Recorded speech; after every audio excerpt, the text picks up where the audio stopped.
Hey everybody, welcome back to the channel. Yes, and today in this video I'm going to be talking about ACC on the PlayStation 5. ACC, well, Assetto Corsa Competizione. Yes, a great game developed by the people that brought you AC, Assetto Corsa.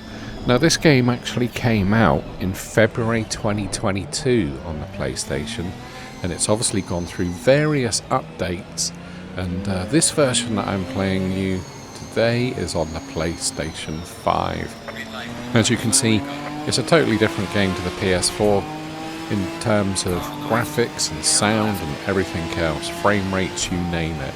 I'm doing a quick race at the Hungaroring, and I'm actually driving a Ginetta G55, yeah.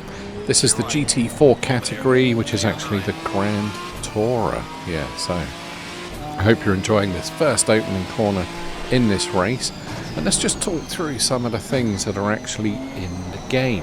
And in my opinion, why I rate this as the best simulator on the PlayStation 5. Now, there's other racing games that are available on PlayStation.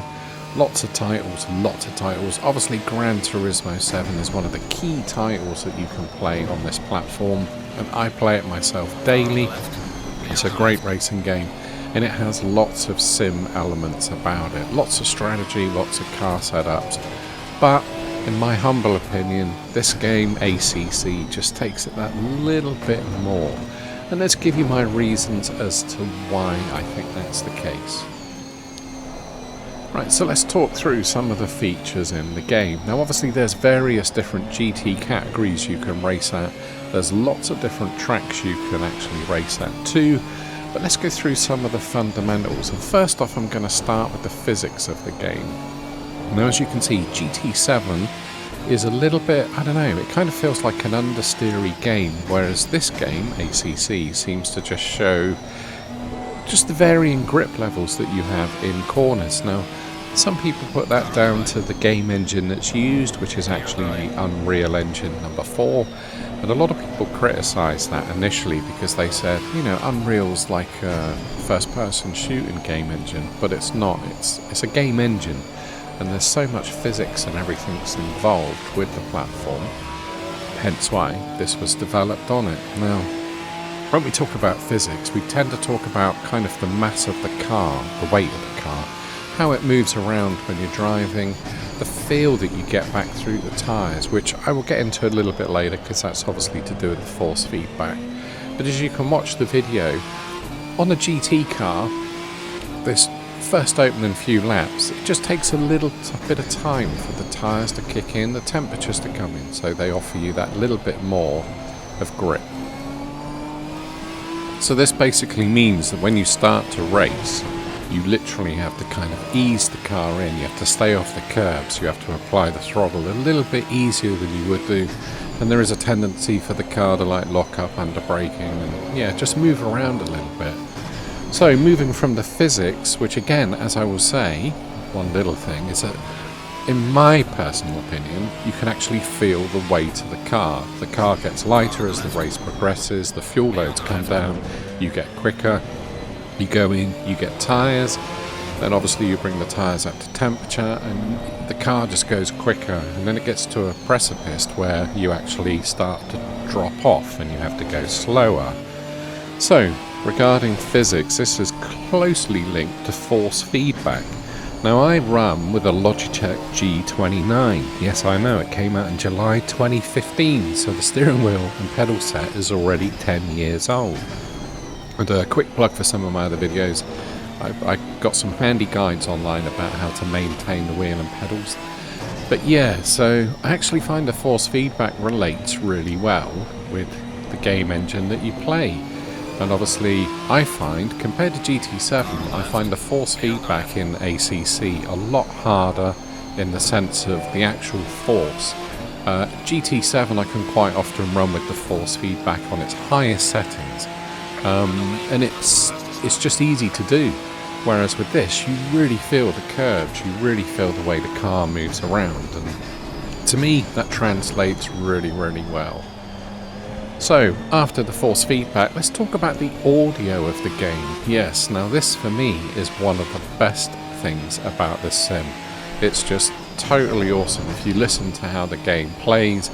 Everything from menu music, the options, all the way through to the tyre sounds, the engine sounds, the little bumps that you give cars like I just did. It just translates so well. I mean, it's just atmospheric, it's very visceral, it's just, yeah. The audio is 100% for me on this one. It is just so good, and it really adds to the game. One thing I will say is if you're playing multiplayer and you've got headphones on and you're trying to chat with your friends or race colleagues or race enemies even, yeah, you've really got to tweak the audio setting so you can hear them, because the cars are so loud. But then again, maybe that's me. And GT7 again has brilliant audio. I mean, each car is recorded, each sound, everything from brake cooling down, exhaust clinking and clonking as it cools down. I find just the rawness of the GT cars in this game are just absolutely amazing. So after audio, that leaves us with graphics, doesn't it? I mean, well, the graphics, it's a different type of feel to GT7. GT7 is very textured based, so you know, the grass colours and the sky colours are just, they have their own kind of feel and look. It's been unique to GT7 for a long time. And although Assetto Corsa is very similar, ACC is just slightly different. It's a bit more kind of like classic PC sim style genre, by which I mean the textures are really good, the colours look really, really good, but this game on the PlayStation 5 with its update, it looks like a PC racing sim, and it feels like a PC racing sim, and for me, again, that's a real big plus. But then, that could be a generational thing. I've been playing racing sims since I was a wee little kid, and I'm probably considered almost middle-aged now, not in mind, but yeah, it's just, I don't know, even the on-screen stuff now, if you look, and you know, I'm probably running with a lot more options being on display now because I'm doing this voiceover video for YouTube. But in the right-hand top part of the screen, you've got your safety rating. This is a live stat, it updates as you race. So if you give a little car a tap like I did earlier, either you receive safety point deductions, or they do, or you both do. If you run wide, it pops up in the corner about your time penalty, because if you don't gain time by cutting a corner or cutting a chicane, you don't get a penalty. It just works it out for you. Top center of the screen, you've got your current time, what the race time is in the day. Left hand top side, you've got like your lap time, what you're progressing, and then on the left hand side, you've obviously got your position. Currently I'm sitting in third place in my Ginetta, pushing hard, trying to catch one, but like there in the right hand side, you know, track limits are exceeded, but I don't get a penalty. It works out live as you're doing it. Again, you've got the race logic display, which gives you a current race time, so if you want to turn off all the heads up, you can. You've got your dashboard readout in front of you that gives you all your temperatures and stuff like that. It's just very informative, and it just feels natural, totally natural. Obviously this video isn't going to show you like the weather effects and day to night transitions, but trust me, they are really, really good. GT7 does it really well as well. It's just GT7, it's a different type of feel and format and how it looks, but not everything should be the same, should it? Right, talking of next, I'm going to be mentioning the AI. Yes, as you can see, I'm sat in third place. I'm trying to chase down the leaders, and despite like going as quick as I can, the car's sliding around, I'm not catching them. I mean, it's really, really good. When you're up close racing other cars, yeah, it can be a bit clumsy to start with on the opening lap, but that's GT racing. You've just got to be cautious. Everybody's on cold tyres. You just got to kind of ease yourself into the race and just, yeah, take things easy, and then kind of work up to a point where you can stomp on. But even like now, in this point of the track, and this point of the race, I'm trying to catch the cars in front, and you know, and I'm pushing, and I'm making micro mistakes. The car's moving around a bit, it's protesting and saying, come on Paul, you know, it's a bit late in the race, stop trying to do this, stop trying to go so fast. But it's really good in the sense of management. I really, really enjoy it. And the AI seem to do the same as well. You know, they can speed up, they can go some, and the skill level isn't set that high on this one at the moment. Extra things with the game, well obviously there's a lot of paid content. There you go, cut the chicane there, bit wide. Will I get a penalty? No. It's just worked out that I made a mistake, and that was it. Yeah, so content, extra content. Whereas GT7, you tend to get a lot of free content. It's all free content, virtually every month or every other month. A couple of tracks, a couple of cars. Assetto Corsa Competizione, it's all been paid. Well, there has been some car updates, to correct myself, but there's been a lot of paid content. You get packs. There's international tracks, there's different racing cars, BMWs, different GTs, different ones from different countries and different eras through the years. And yeah, they've all been bought, and I have all of the content downloaded on the PS5. I do have this on the my PlayStation 4, but it's a joint shared account, and I also have it on my PC. And the PC one, I don't have any extra content. PlayStation 5, it's literally turn on, race around, turn off, and it was that easy.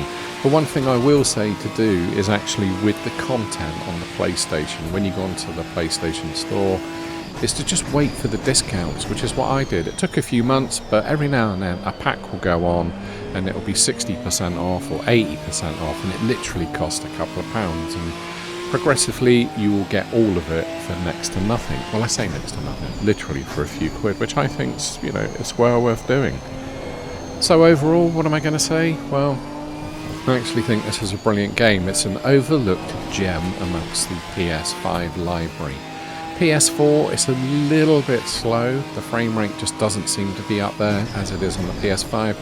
I tend to get a steady 60 frames per second on this, and there is the option to run at 120, but obviously my TV display that I use only runs at 60 Hz flat out, but I find it really nice, really smooth. It's just a raw game. I mean, when you come into it, you're not like with most racing games, you kind of steer for the corner and then exit the corner, and that's it. This one, like you can see, I'm pitching in, pushing the back of the car out, a little bit of correction. This corner, again, pushing the front end starts to push the front for me. So it's all, you kind of like that. Here we go, my mistake. One wheel on the curb, changes the kind of pivoting point of the car. I'm now going to have debris on my tyres, which it does. I'm not being penalised because the game, sim, knows it was me just goofing around and being a bad driver. But now the car's kind of washing out on the front because my tyres are covered in dirt. But yeah, there's just lots of little things that you don't notice until you're playing it. And then you take a step back and you think to myself, actually I'm making so many corrections and balancing the car on the throttle. I'm tapping the throttle to see where the grip is in the corners. It's just, yeah, it's visceral is a great word. Anyway, this is me coming round onto the start-finish straight, very short straight, Hungary, to take my third place in this great sim. If you've agreed with my opinions, leave a comment down below, and if you've not, well then leave a comment down below. Leave a like, don't forget to click on the subscribe button if you want to watch further films like this, because I'm going to do more content on ACC. Take care and see you in the next one.